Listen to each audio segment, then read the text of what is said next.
Coming up on today's episode of the Salesman Podcast. We, each of us, have the opportunity, if we want to create an emotional experience. We get that luxury and that control based on how we think about things. So ultimately, whilst we're doing our level best to influence the listener, it'll be the listener who gets the ultimate control over the experience they get based on how they think about this show and how it's working for them. Hello, Sales Nation. I'm Will Barron, host of the Salesman Podcast, the world's most listened to B2B sales show. If you haven't already, make sure to click subscribe and let's meet today's guest. Hi, everybody. My name's Matt Sykes. I'm the author of the book Sales Glue. I'm the host of the podcast Sales Cadence, and I run a sales training company. You can find me at www.salescadence.co.uk.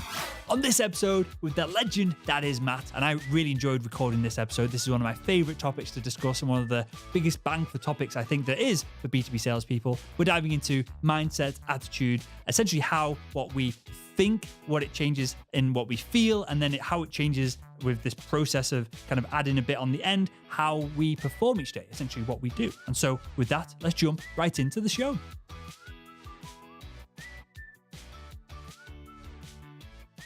Is the psychology of the inner game, is that somewhat misunderstood? Or is that interpreted? Is it not put into practice as much as what it should be? Versus, I feel like we spend a lot of time thinking about the outer game, how to send cold emails, how to strategy and tactics. Is there a discrepancy between how much time we spend on the outer game typically versus the inner game? There's probably a discrepancy. Obviously, I can't speak for everybody, but if I think about my own situation, Will, for sure, certainly in the past, a clear discrepancy, more focus on what was going on out there and probably less going on what was going on in here. I think we're all bombarded, aren't we, with this understanding and awareness that mindset and attitude has got to have some kind of play in the work we do in B2B selling, for sure. I think if you asked any sales director, how important is it for the mindset and attitude of your team to be right up there and off the charts, I think every single one of them would say, well, without a shadow of a doubt, Matt, it has to be. I think that if you then follow that up, Will, with a question, which is, okay, what are you doing to train your team on that particular skill then? I think at that point, we then start to scratch our heads a little bit. And so in answer to your question, I think there's a lot of information out there. But I believe that perhaps what we could do if we had the opportunity, and maybe this is a great opportunity, if we could understand a little bit more about how mindset and attitude can actually be used rather than those sort of, I don't know what you're like when you see those posts on Instagram about, motivation stuff, and which has all got its place, don't get me wrong, but how do I take what I see on Instagram, which is effectively a good news story message to me, and turn that into real quality revenue building B2B activity? And that's where I think this inner game of mindset can link very nicely to the outer game of actually what we do. What is the difference between, and you use those words seemingly specifically, Matt, or what's the difference, if there's any, between your mindset and then your attitude? I think the two are linked. I think the words mindset and attitude are bandied about all over the place, Will. I think attitude and mindset are linked. And the reason I say that is because I genuinely believe that the two mean the same thing. Let's just explore it if we can for a second. If we are prepared to accept the fundamental principles of basic psychology, you, sir, are an expert in science. You've got another podcast. And so I've got to be really careful here because I'm not a psychologist. I don't claim to be one. I wouldn't want to be one. I'm really comfortable being a sales professional.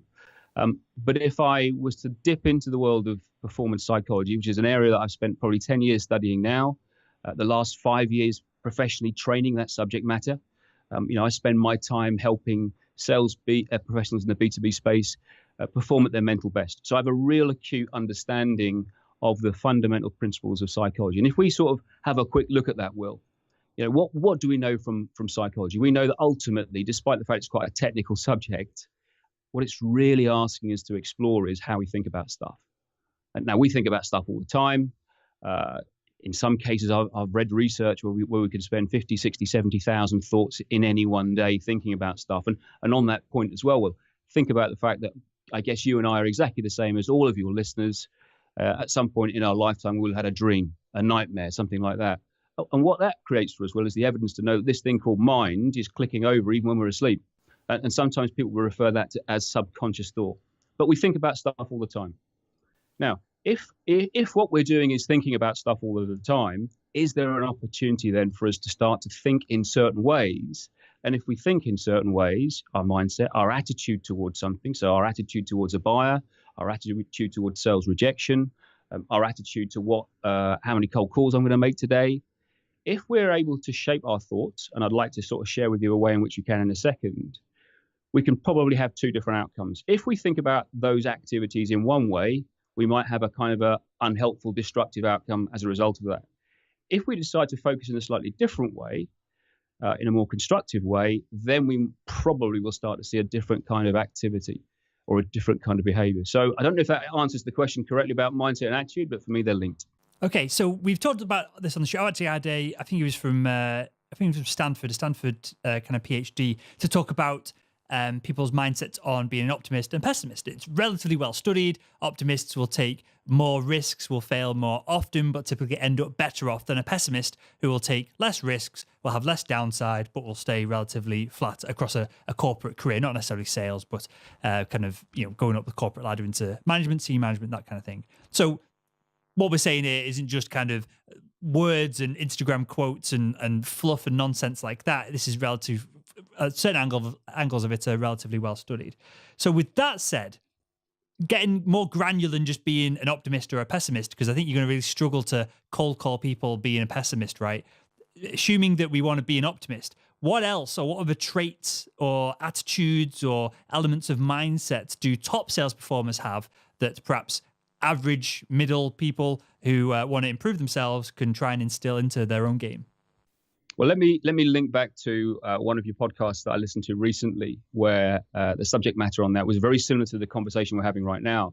But one of the really valuable takeaways that I took from it was the fact that in this particular case, the nature of the conversation that your guest was having with you is about the fact that behavior happens before mindset and attitude. Now, I fundamentally agree with that, Will, but I want to explore, if I can, what happens if we put attitude in front of behavior, which is, the point I was trying to allude to a second ago. Because if we're willing to accept basic fundamental psychology that we think all the time, if I was to say to you right now, if you're on, let's put it out to the listener. We've got a listener at the moment who's thinking to themselves, "My God, this is rubbish. What on earth has Will done inviting this guy onto the show?" Now, we could describe those as kind of destructive thoughts that person's currently having. They're not happy. Basic psychology tells us that the way that we think is having a big impact on how we feel. It's creating an emotional state. So there's someone in the car right now on the treadmill and they're listening to this and they're thinking to themselves, what a waste of time. Will's made a real mistake here. This guy, Matt, doesn't know what he's talking about. If we accept that thoughts create emotional intensity, Will, you tell me the sorts of feelings that person on that treadmill will be having if they're having those kind of thoughts. If they're having those thoughts, they're going to be feeling miserable, uptight, kind of just angry. I don't know. Yeah, they could be pissed off. They could be really, really frustrated by the fact that they're sort of wasting their time. But let's flip it. Let's test it in a different way. If we're accepting the fact that the way that we think creates our emotional intensity, if that person is thinking to themselves something completely different, and I'm going to call these constructive thoughts, and they're thinking to themselves, B2B salesman show, awesome. I love it. Everything that Will puts out is great stuff. This guy seems to know what he's talking about. There's some real value and interest in this for me. If someone's thinking like that in a more constructive way, then we're going to get a completely different set of feelings, aren't we? They're going to be thinking to themselves. They're going to be feeling engaged. They're going to be feeling potentially inspired. They're going to be feeling motivated to want to hear more. Okay? Now, here's a big important question for your listener. Despite the fact that the words that you and I are sharing together are exactly the same, no different to all of your hundreds of thousands of listeners, do we believe or do we think that every single one of those hundreds of thousands of listeners are going to take away the same message from this session? No. And the question of that has to be answered with no. And the reason we say no, Will, would be what? The reason, because they have their own world, environment, and things being thrown at them. And so they're only going to be open to hearing certain things. Correct. We're all completely different and we all think differently, despite the fact my wife thinks she thinks for me, she doesn't. I think for myself. Because we all think for ourselves and we'll all take away something different from this podcast, who ultimately then do you think is responsible for the experience while they listen to this podcast? You and me in our conversation, or them as the listener? So them as the listener, but is it? We might go way too deep, and you can pull us back out in a second, Matt. But from what I'm getting at here, it's almost like if the environment and our stimulus and all these things, and we know this as a phenomenon of you're miserable, you put on some awesome music, you dance around with headphones on, and hopefully no one sees you, and then you get happy, so you can manipulate your thoughts, feelings, and emotions via kind of external things. Well, is that not just saying then that our voice, the thing that we feel as kind of thoughts and feelings, is just a commentary on the physical world around us? What it's saying really well is that each of us have the opportunity, if we want to create an emotional experience. We get that luxury and that control based on how we think about things. So ultimately, whilst we're doing our level best to influence the listener, it'll be the listener who gets the ultimate control over the experience they get based on how they think about this show and how it's working for them. And that's a really important point, which we might, if we get a chance, hook back to in a second. But if we just carry this very briefly, just carry this sort of circle thing going round, the way that we think creates how we feel, but it's the way that we feel that impacts what we do. So again, if I go back to the listener who's on the treadmill and they're frustrated because they're not getting anything out of the show, the chances are they might even switch off. They might even unsubscribe, God forbid, I'm sure they won't, but they might decide, the mindset stuff's not for me. So their behavior will be driven by their thought and their feeling. But again, if we flip it over and there's someone who's thinking to themselves, this is okay, I'm getting some value out of this, I'm feeling quite motivated to listen more, totally different set of behaviors. Would you agree? Yeah. So it's what we say, Matt, that just to put this in a kind of a straightforward order, what we think leads to how we feel, which then goes straight into how we physically do things. Absolutely right. And then if I link that message, Will, back to the previous show where, and again, I'm not disagreeing, I'm just bringing a different perspective to the audience, where behavior drives attitude. What we could agree, actually, it's the other way around. That our behavior is driven by how we feel about a situation, and how we feel about a situation is fundamentally impacted by how we think. So, because the challenge sometimes with, behaving before realizing why I want to behave is pretty catastrophic. Because, think of the B2B massive out there that are told to do some brilliant sales skill, and they execute that brilliant sales skill called behavior. And let's just say, for argument's sake, they get a no. Unless they've got the ability or the persistence to go and try it again and again and again, and that ultimately will come from mindset, because rejection is a cruel thing. We experience a lot more no's in this industry than we get yeses. If you're not willing to understand that to continue to try it again is the right thing to do, to accept that failure is part of the process and all those wonderful buzzwords that we do hear on Instagram or see on Instagram, then potentially people can stop too soon. And for me, what creates then the point was made brilliantly by your previous guest, that behavior then does drive attitude, is true in so much as long as I do the right things, and even when it fails, as long as it's right, I keep doing more of it, what I then start to create for myself is results.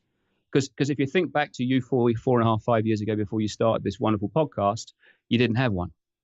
Okay. Fast forward now 4.5 years time, you've got almost 600 episodes.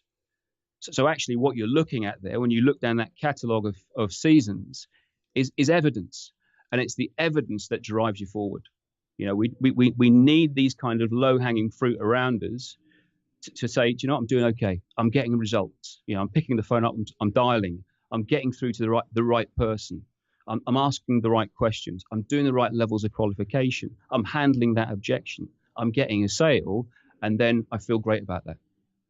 So I totally see that how behavior then creates a mindset once you're running. I think you've got to start putting the thought process in front of the behavior to get the thing running in the first place. So if we were going to focus on now what we need to think, I guess 2 questions. One, what do top sales professionals or high performers in general think that non-high performers don't, which then leads to their feelings, emotions, and then how they take action?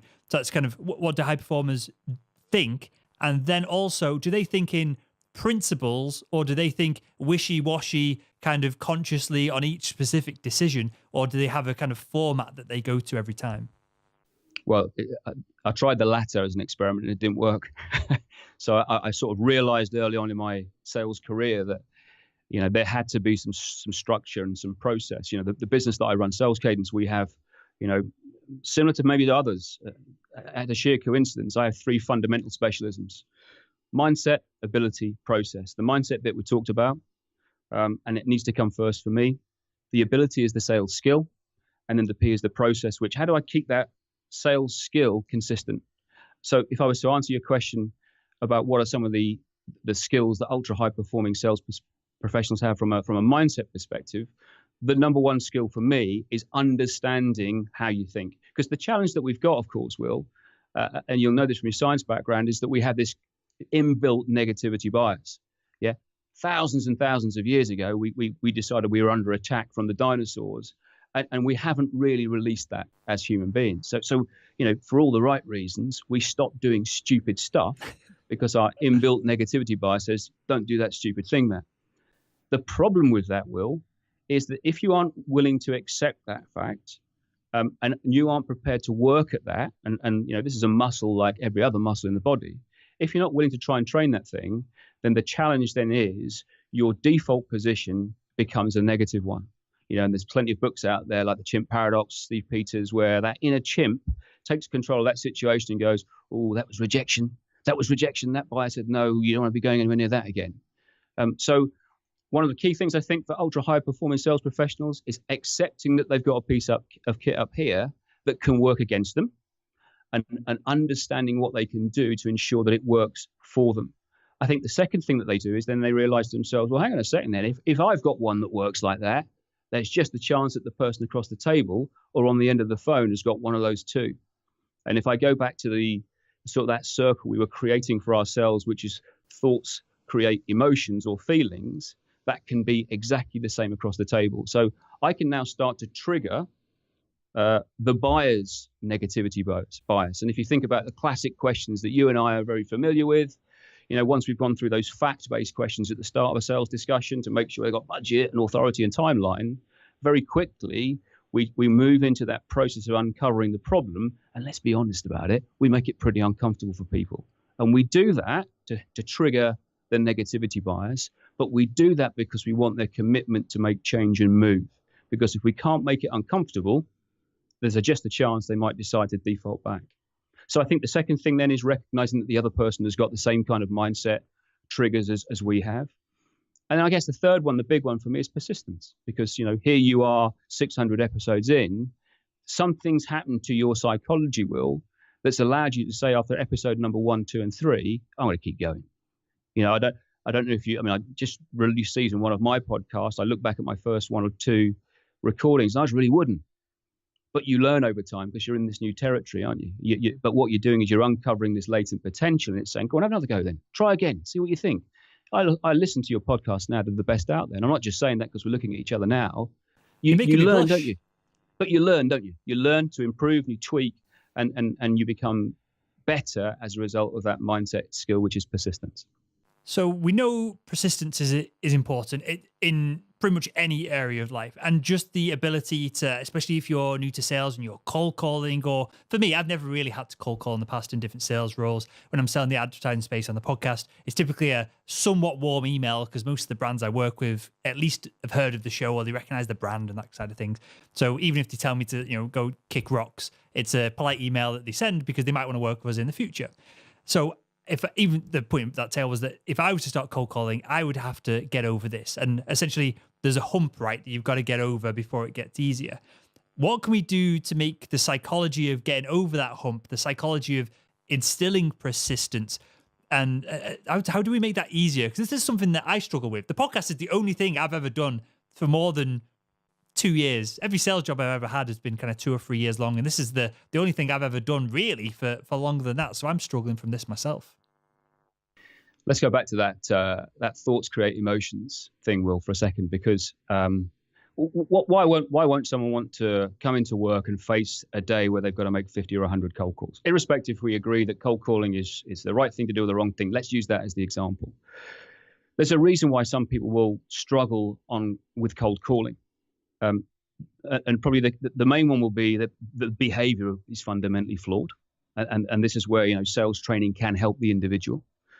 Asking the right questions. First of all, making sure you're speaking to the right person, doing some social engineering and some information finding before you pick the phone up so you've got something to talk about. All the stuff that all of your guests have shared in the past.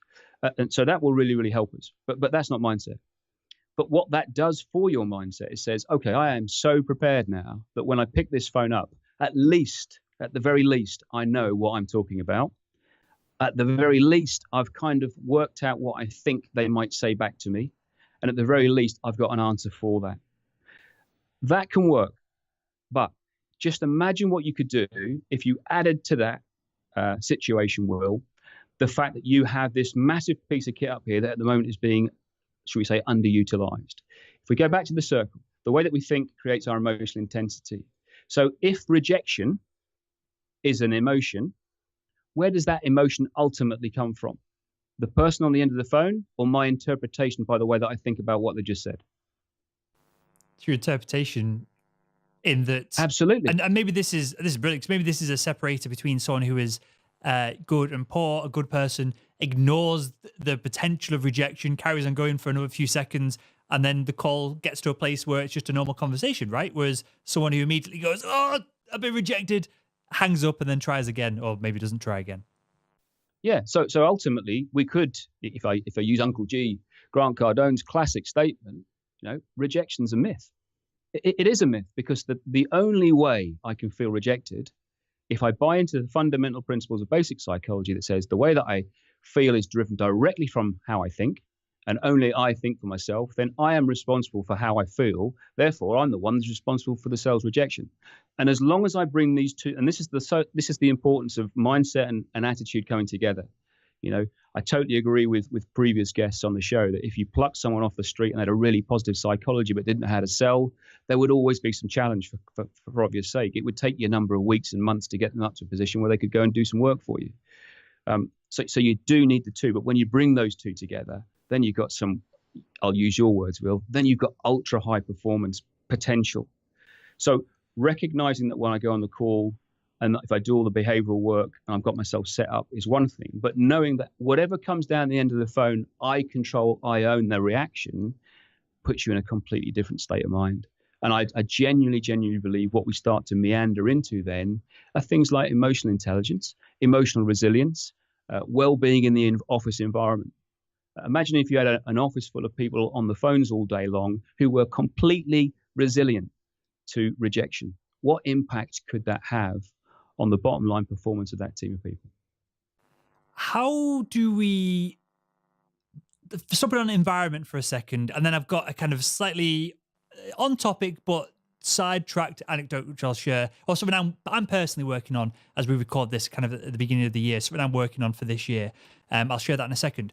But with regards to environment, what can we do if, I guess there's two kind of layers to this. One, if we're in an office space, there's a bunch of miserable people around us. There's the obvious one of not complaining, not gossiping, avoiding individuals who are kind of pessimist and negative in the office. But is there anything we can do in the office environment to improve our kind of mental game? And then I guess the same question as a follow-up after that of what can we do if we're driving around in a car all day and we're in kind of field sales? I think you touched on a couple of really important points. I think surrounding yourself with the right people is key, without a shadow of a doubt. And if you have an opportunity to try and influence that in some way, shape, or form, and I appreciate that that's not always realistic, because if you're working for a boss, then to some extent her or his rules apply. But having the opportunity to hang around with the right kind of people helps. But if I was to give you a practical method that would help improve, your emotional resilience or your mindset, I'll use the example I used a little while ago. 600 episodes of the Salesman Podcast is evidence of good quality work.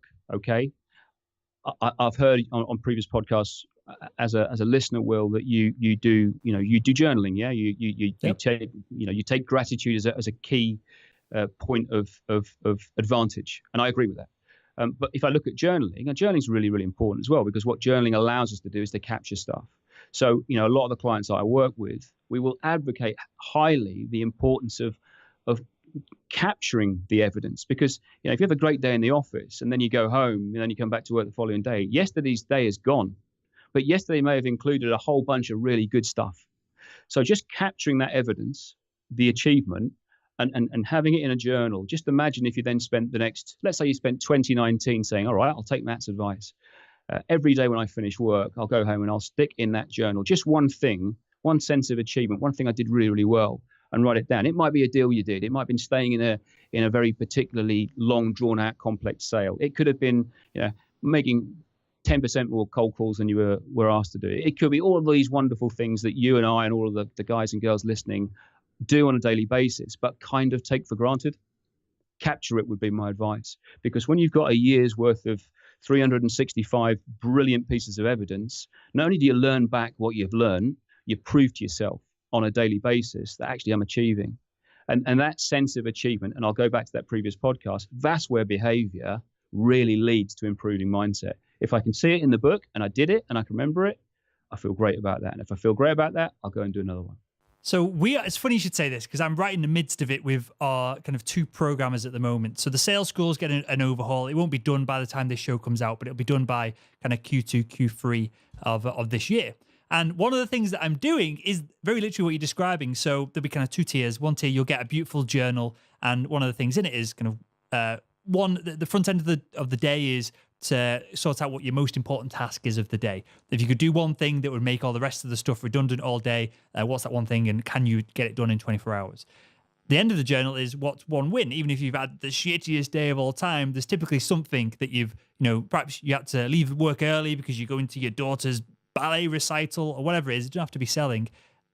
Did you manage to achieve that? Did you have if you can take a few hours off work to do that, it means you're somewhat financially secure, and there's all the gratitude that trickles down alongside that.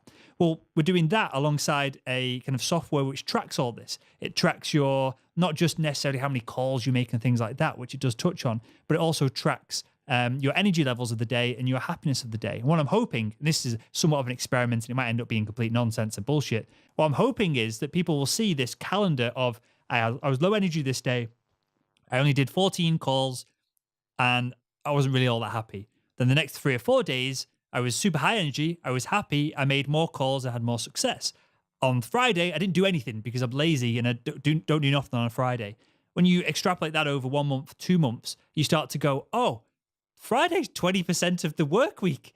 I could probably earn 20% more if I just put a bit more effort in on a Friday. Maybe on a Friday, I'm actually really happy and I'm loads of energy because it's nearly the weekend and I'm going doing something incredible Saturday morning, but I just slack off and I don't do the work when that could be my best selling time. So we're kind of pulling all this together and amalgamating all this together, and hopefully there'll be some kind of data that we can publish and depending on how many people are in the sales school, this kind of time next year and then the year after.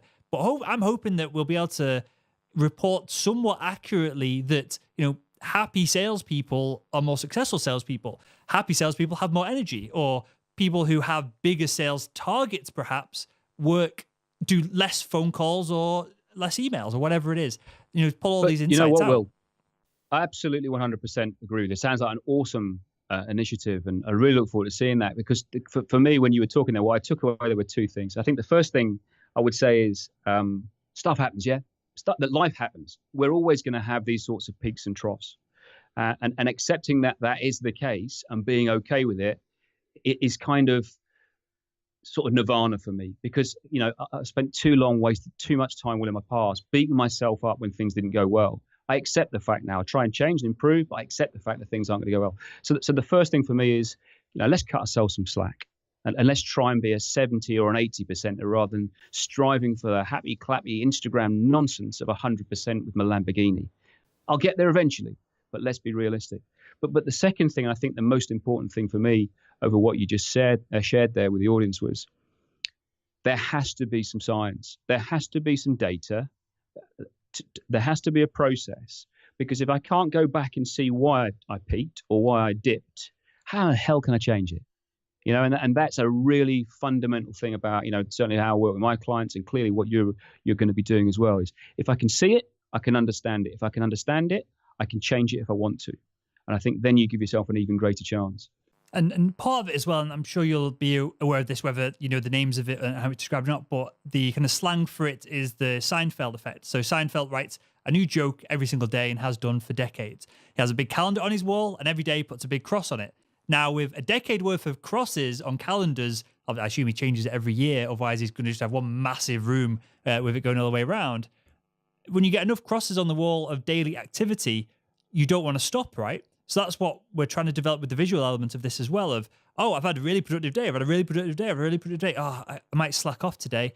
And then the software, if you do slack off, is going to give you a kick in the ass. It's going to kind of give you a note that, oh, you were on a 15-day workday streak of really hustling, and you wanted to take a day off because you had pizza last night and you feel a bit bleh. Well, for a day, most people can push themselves through a little bit of that. Or again, you find out that every time you have pizza, you have 3 days off of not really doing anything.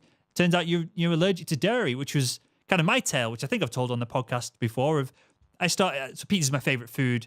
We literally go to Chicago every couple of years to see family and have pizza. That is like the second part of the holiday over there, to go and get some amazing deep pan pizza. And we go to Rome, Italy as well and get pizza there.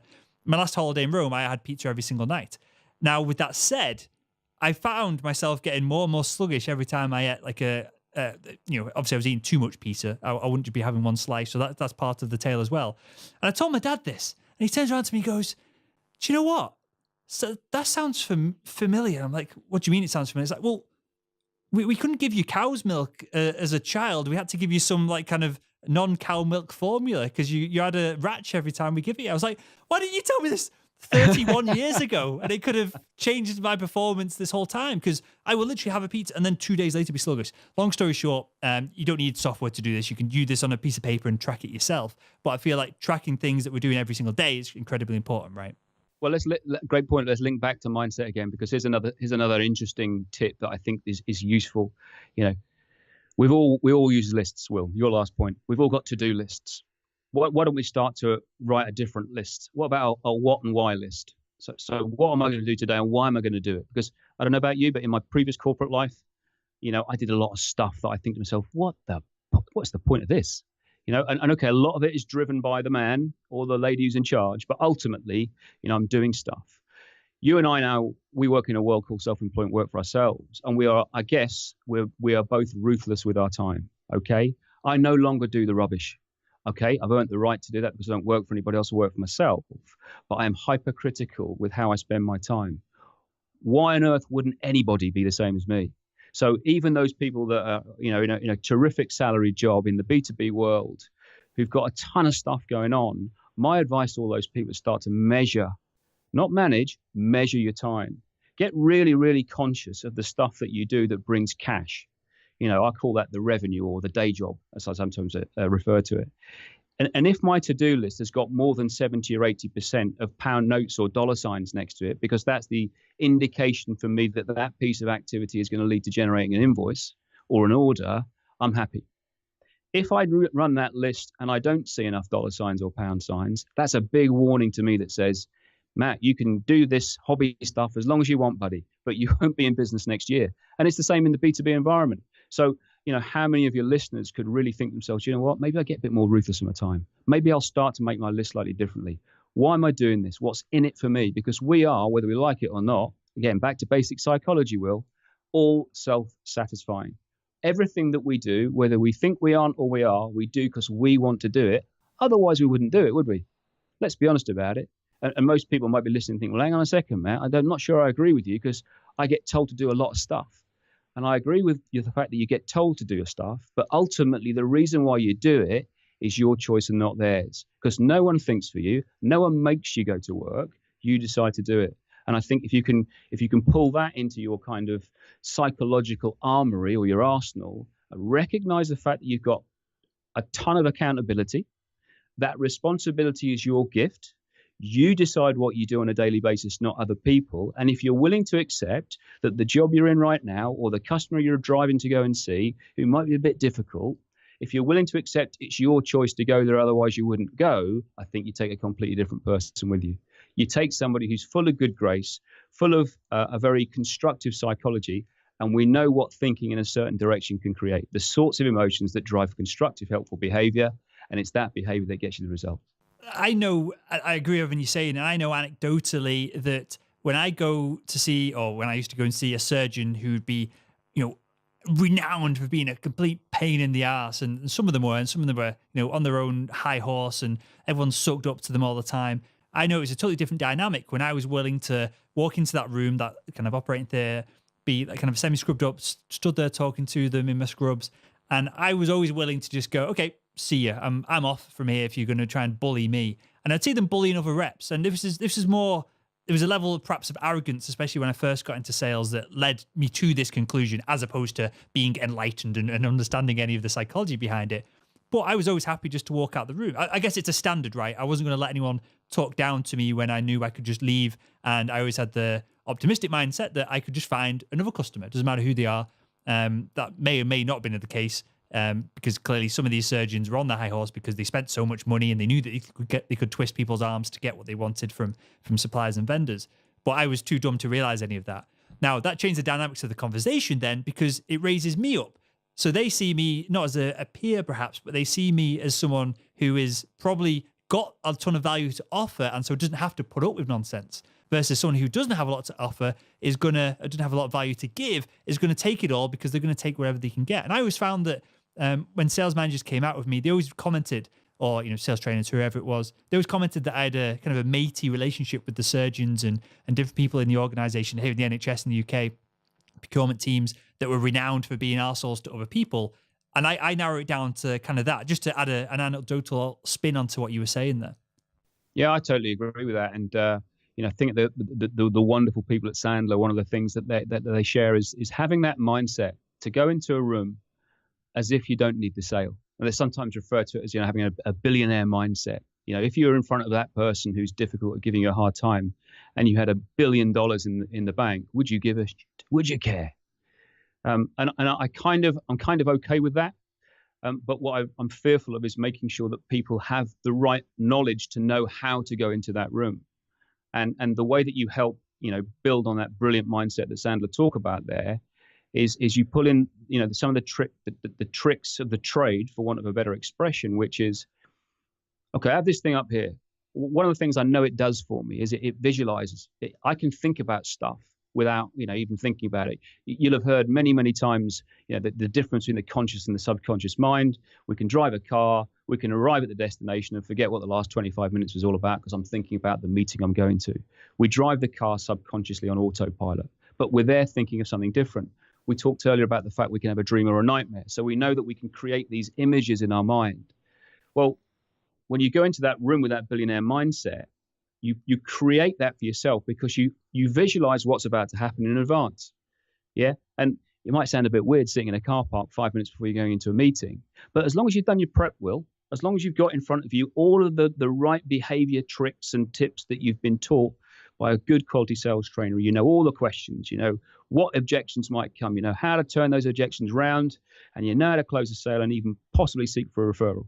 If you've got all of that nailed down and you've got some great points to talk about them to understand what their problem is and find a way to bridge your solution to that problem, you've got total confidence of where you're going to go. If all you then do is put yourself in the future for 10 minutes and say, right, when I go into that room, this is how it's going to go. Okay, I am well prepared. I'm feeling confident about that.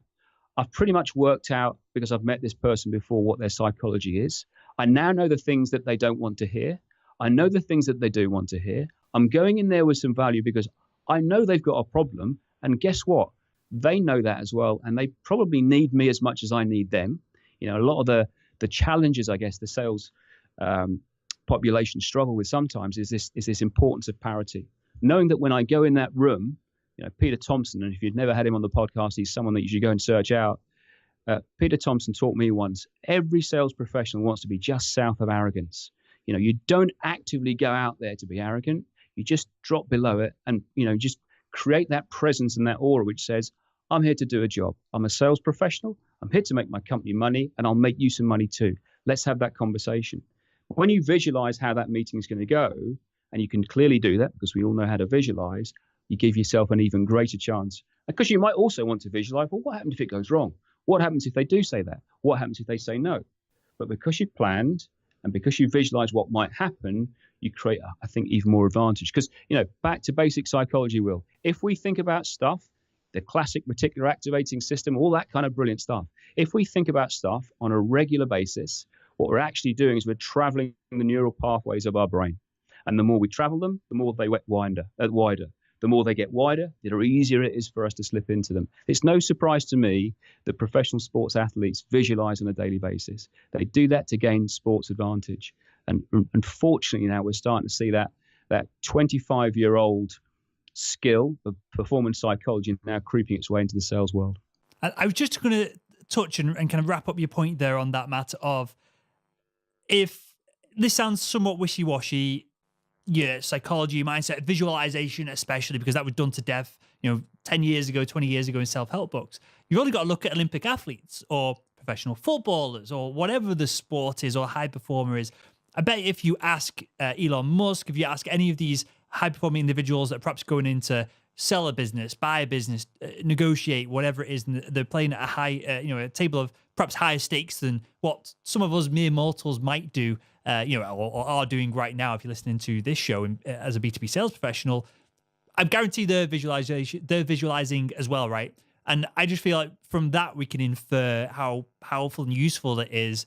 Clearly there's data coming along that supports all of this using functional MRI machines and scanning brains as people are visualizing and doing memory recall on physical things like playing piano. It's all being tested. But just the fact that someone who is in a high performance position that perhaps we would like to be in is doing it, that's a good indication of something that we should be trying to implement into our game, right?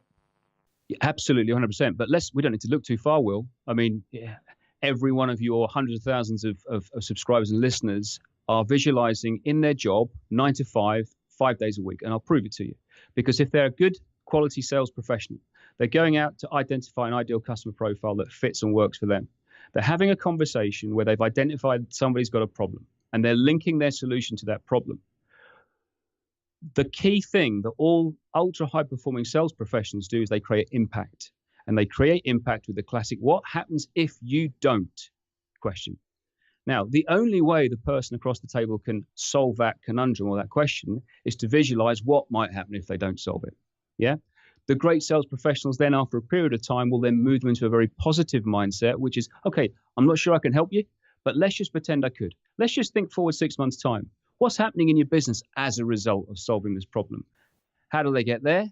They have to visualize. So I take your point that it's been done to death, but the great thing about the world of selling is it's been the same for 100 years. It'll be the same for the next 100 years. You can bring AI into the conversation all you like. As far as I'm concerned, if you're a good quality sales professional, you're willing to accept the fact you can create advantage and separate yourself from everybody else. And that 10% of the nation out there that do listen to your show, the people like you and I that think, do you know what? I've got a bit of latent potential. I don't know what it is, but I think I'm capable of more. And they listen to podcasts like this, or they read books, or they listen to audio.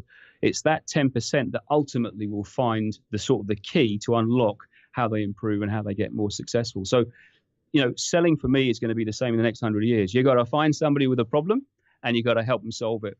And the only way you're going to help them solve it is normally by saying to them, what happens if you don't? And what would you do if you did? We're not going to have time to dive into it in huge detail now, but something that I'm focusing on this year, just because I mentioned it earlier on that I was going to derail the show with this. So we'll wrap up kind of with these thoughts, Matt. You give me your thoughts on whether this is a good strategy or not.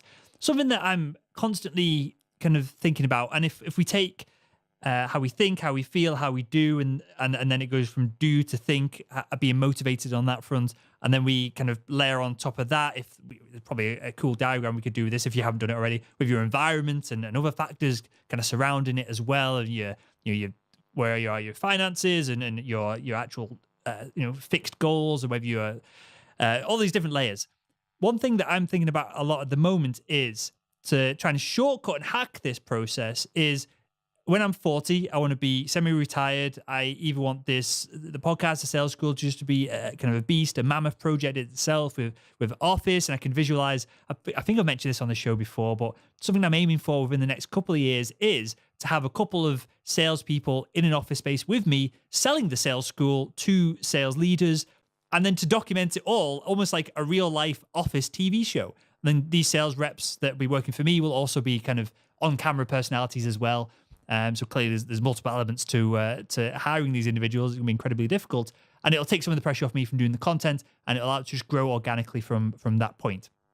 So with all that said, for me to get to that, there's clearly a bunch of milestones of revenue for the business to have the sales school at a point where it can be sold on a corporate level rather than just to individuals of the podcast, because they're perhaps different customers, and there's different kind of branding and persona that needs to go into the product. So maybe it's another product. So there's clear milestones that need to go into place for all of this. So I was thinking to myself, well, I don't feel like I'm the person who could do X, Y, Z right now. I'm nervous of committing to a 5-year lease, for example. I'm nervous about, I've got a bunch of freelancers on board and it's an incredible team and we all work remotely, but I've not got a salaried employee. So there's a bunch of different hard things I've got to have to do, or hard benchmarks, or hard things I've got to pass. Not that it's difficult to do hard, as in like it's a fixed thing that I've got to get past to get to the next stage.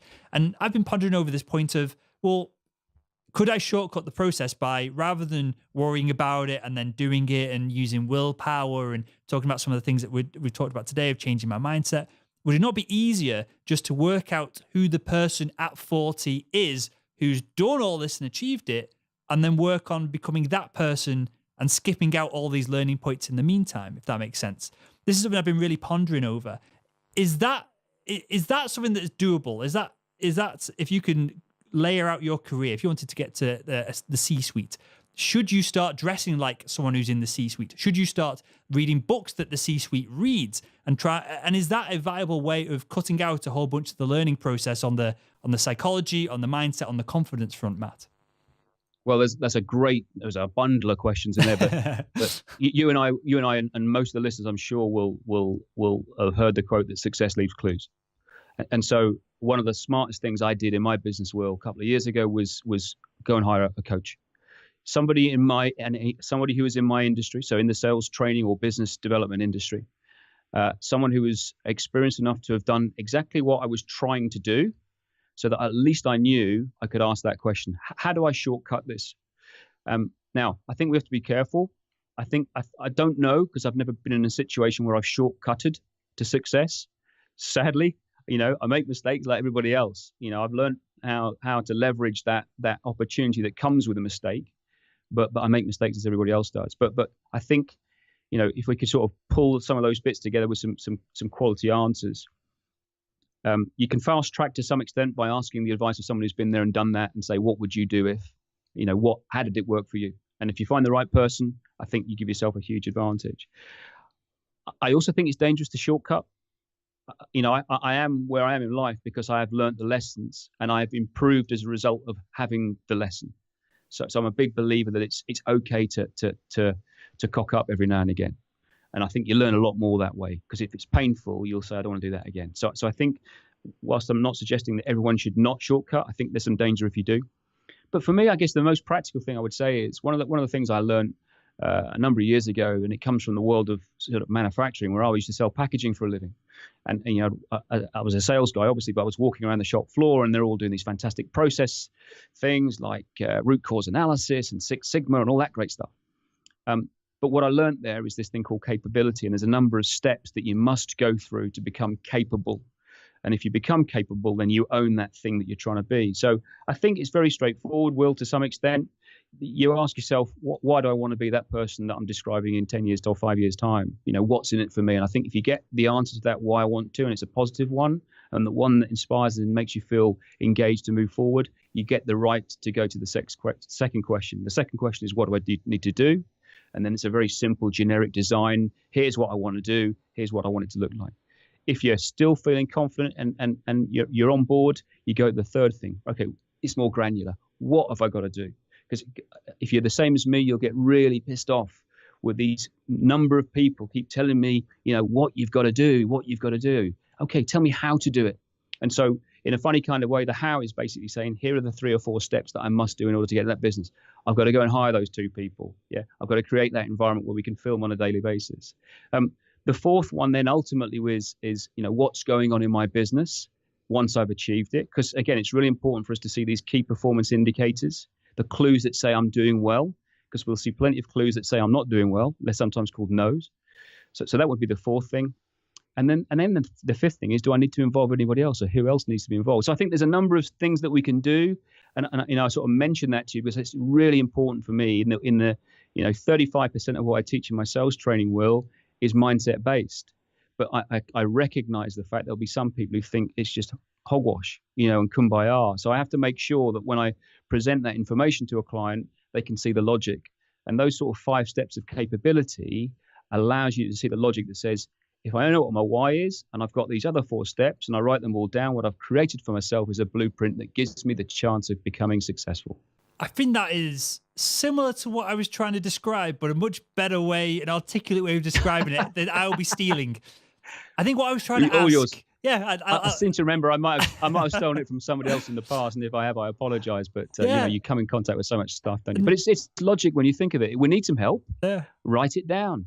Because what I was trying to ask, and you summed it up, and we'll wrap up with this, Matt. I was trying to ask, well, rather than most people go, I want this, and then they go, well, how do I get it? Whereas I've been having this thought process, and I've been reading things and kind of getting mentoring and different things with different people of, well, rather than saying I want this, it's, well, if you become the person who can earn that easily, then you'll just get it. If I want a Nissan GTR and I'm the person, I've got the skill set, I've got the capabilities to do all these 3, 4, 5 things that leads to being the person who owns a GTR, then you'll have the cash flow to buy one, if that makes sense. It's almost like it's not a shortcut in doing less things and failing less often. It's probably the opposite. It's probably failing faster and moving forward, because you've got an end goal to go to, rather than more of a windy road. At least you're heading north, even if the road is windy, versus kind of going back on yourself.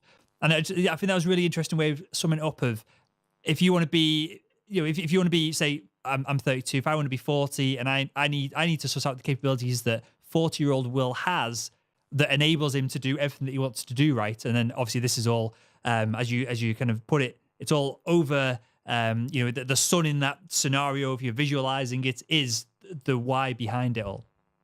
It's no different, Will. Sort of parting shot for me is it's no different to all of the great behavioral sales skills, and in my case, the ability skills that I provide clients and the other sales trainers provide their clients. It's what are the steps that I must take to become prolific at my sales job?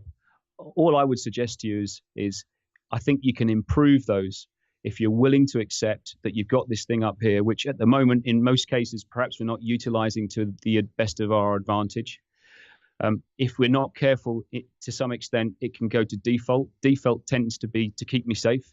Keep me safe stops me from doing stupid things, which is great, but it also stops me from, going a little bit out of the comfort zone. Yeah, it stops me from trying stuff. I genuinely believe, and you and I are living proof, that everybody's got latent potential. Okay? Now, whether you want to uncover it or not is irrelevant. The point I'm saying is I believe everybody could do more if they want to.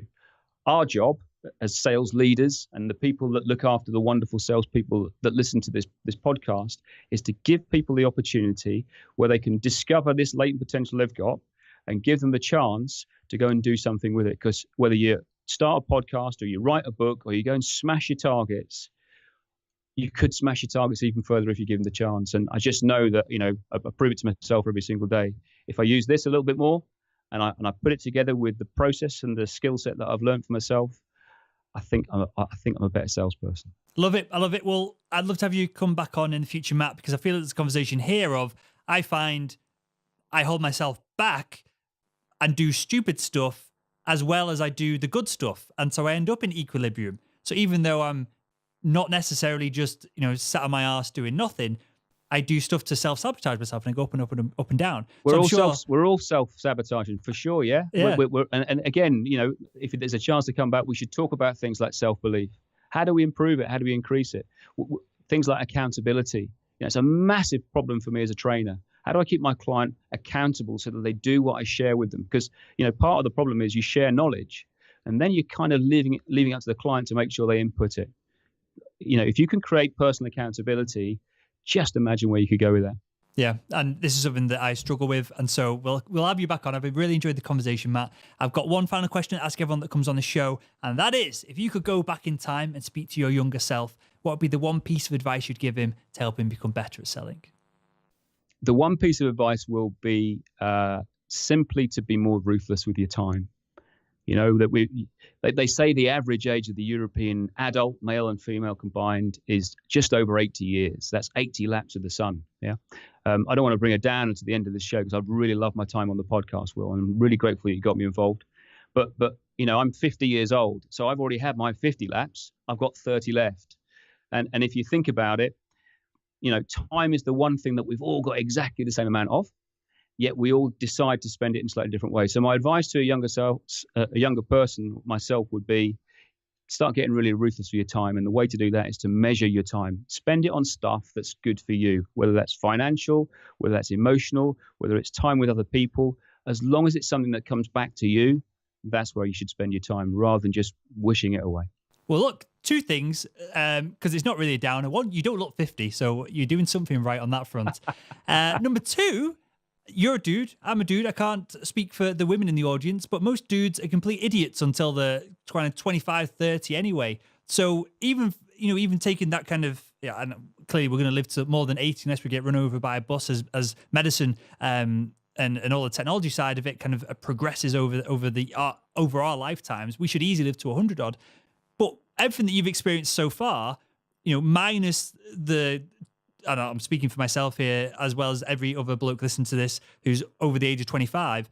If you get rid of that 0 to 25 time, well, you've only had one career. You've got time for a whole nother career, right? Before you pot your clogs. That should be empowering. If you're 50, you've got another 30 years of potentially solid work in you to do something incredible. I just wanted to kind of double down on that because that's something I think about. This is why I love business and sales, more so than kind of sports or anything like that, because they're all fleeting, they're all athletic. Maybe the Liverpool Football Club will have bionic fellas running around at some point, and that'll change the game, and people will be 50 and still running around and playing for the team. But until that point happens, business is the only sport, sales is the only sport, right? Where you can go until you're 80. I'm sure there's in fact, if anyone is over the age, listening to this now, you're in a B2B sales role and you're over the age of 75, email me because I want to speak to you. And with that, Matt, because I appreciate we've gone over kind of time here and I'm conscious of your diary and mine as well, mate. Tell us where we can find out more about you and tell us a little bit about the book as well. Yeah, so the book is called Sales Glue. It's a book which is 50% is performance psychology based. So everything that we've shared with the listener on the show, you're going to find in this book. The other 50% is good old fashioned quality sales skill. And there's a lot of stuff in there from some of the really good quality sales trainers out there. A bit like Jeffrey Gittimer, who you had on your show the other week. So if you've been in sales for 5 years, this book's going to work for you. It's going to show you how you can link mindset and skill together. So that would be the first thing. You can go to Amazon. It's on Audible. So if you drive around for a living, like most of you guys I'm sure do, and girls do, then go and get the Audible version. If you haven't got Audible, then the good news is you can start a free account and get the book for nothing.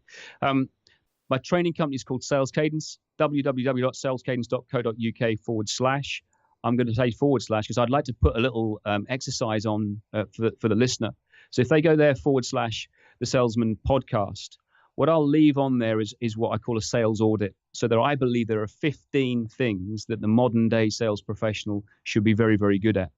And it'll explain when you get the exercise. But if you download the exercise, it allows you to score yourself where you are right now.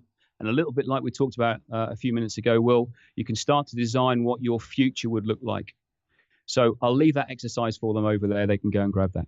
Perfect. And I will link to this episode over at salesman.org as well in the show notes, everything that we talked about in this episode, rather. And with that, Matt, I genuinely really enjoyed chatting with you personally in general, but this topic fascinates me and I feel like I suss out one part of it and then there's 15 layers deeper to go down. So we'll have you back on in the future to give a kind of part 2 to this episode. And with that, I want to thank you for joining us on the Salesman Podcast. Thank you, Will. It's been an absolute pleasure.